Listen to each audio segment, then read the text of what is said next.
All right, so there's been sort of a renaissance of sorts of rom-coms on Netflix specifically. What do you think that is sort of unique and distinctive about yours? I think it's that we wrote it. You know, rom-coms. It is a traditional rom-com in a lot of ways, but the execution of it, it's just like with a little black dress, right? There's been so many over the years, and it's like, why would you do the little black dress? But it's like it's because it's a fun, classic dress. Staple, but yeah. then the way you execute it, you can always find a new way, and so I think we found. Our way. Yeah. And I think what I like about your way is the fact that within the genre is always they sort of sacrifice the character or turn them into dumbasses so you can justify them not being together, and that doesn't happen here at all. They both have like their own thing. I love that you're saying that. So it's such a good point. Was that something that you were conscious of when you were writing it, or were you protecting it while you were making it? If you could both speak to that they both have their own thing. I love that you're asking that, and because I think that's something that is really special about our movie, because we always wanted it to feel grounded, and the reasons for them being apart are really relatable and believable. You know, when they get into that big fight and they break up, you kind of understand from both perspectives. You know, and it's real. It's grown up too. It's very mature.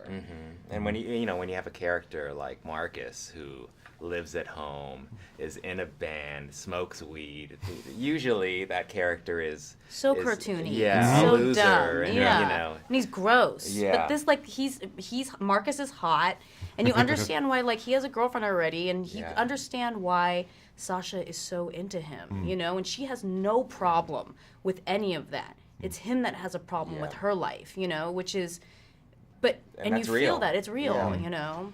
So at our house, we love your stand-ups, and our favorite part with my wife is whenever you talk about your husband in the stand-ups. So let me ask you this: have you ever had a sort of a real-life hold my purse red carpet situation? Last night.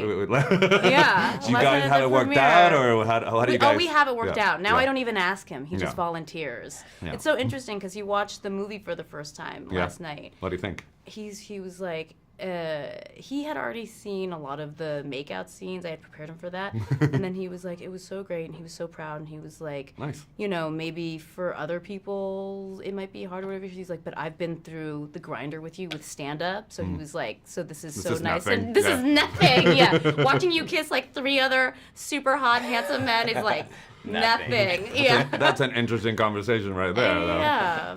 I know you're hilarious, but was rapping something you always wanted to do on camera, or no? I don't like the idea of rapping on camera. But you keep doing it. But I was in a band way back in the day. Yeah. Allie, she'd come to our shows. This was way back, and the band ended. We all moved on with our lives, but the band in the movie is kind of what if that band kept going. Kept going. Yeah. All right, so let me ask you this, and I'm going to do it as a less spoilery as possible. You get to square off with an iconic person in this movie. Yes. Was it more fun doing the square off, or was it more fun rapping about it in the end credits? You tell me. Doing the square off. The square off. Yeah. That was a dream come true. Yeah. Yeah. All right.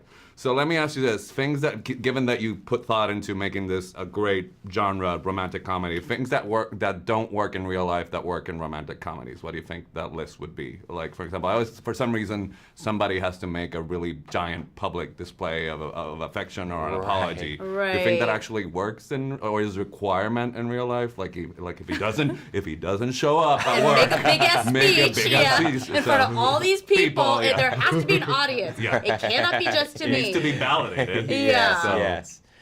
What do you guys think? Well, in a lot of traditional rom-coms, there's that running through the city, oh, I realize I got to catch her before, you know. Yeah, the running. The running. Yeah. I mean, that's dangerous. And then you're all sweaty. It's not sexy. Yeah, that's not sexy. Yeah, so speaking of not sexy, this has to end, but it's been a pleasure talking to you. All right, that was a stupid segue, but I'm ending it anyway. All right.